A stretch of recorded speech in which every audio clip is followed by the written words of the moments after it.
So this is how wisdom begins to manifest in the practice. And these 5 controlling faculties are Sada, Virya, Sati, Samadhi, and Penya, faith, energetic effort, mindfulness, concentration, and wisdom gradually, systematically begin to replace the difficult mental states, for example, desire, aversion, sleepiness, laziness of the mind, restlessness, and doubt.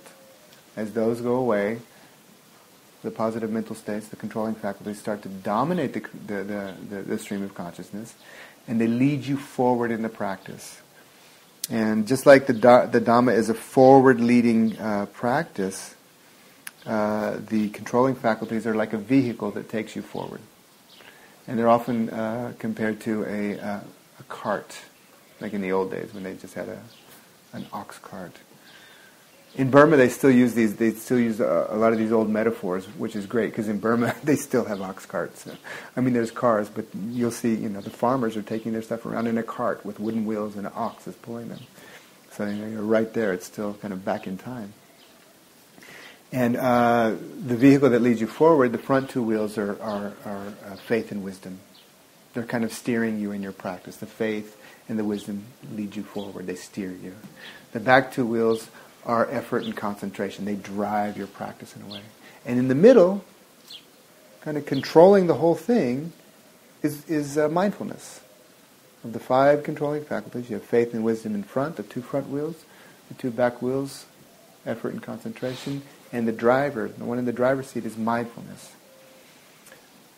The controlling faculties need to be strengthened. They will be strengthened. They naturally strengthen over the practice. And they need to be balanced. They will be balanced. They naturally balance over the practice. And you don't have to think, okay, today I need to strengthen my concentration, or I need to strengthen this. No, you don't need to do that. You don't need to think, oh, I need to balance my faith. You don't need to do that either. These things begin to happen naturally. All you need to do is be mindful. Be mindful in the moment of what's happening. Mindfulness is when the subject is aware of an object. The subject is your subjective experience, who you are at that moment.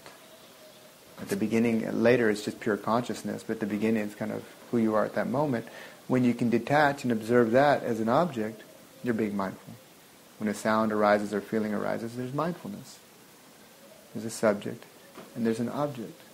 And when the subject becomes the object for the new subject, you're also being mindful.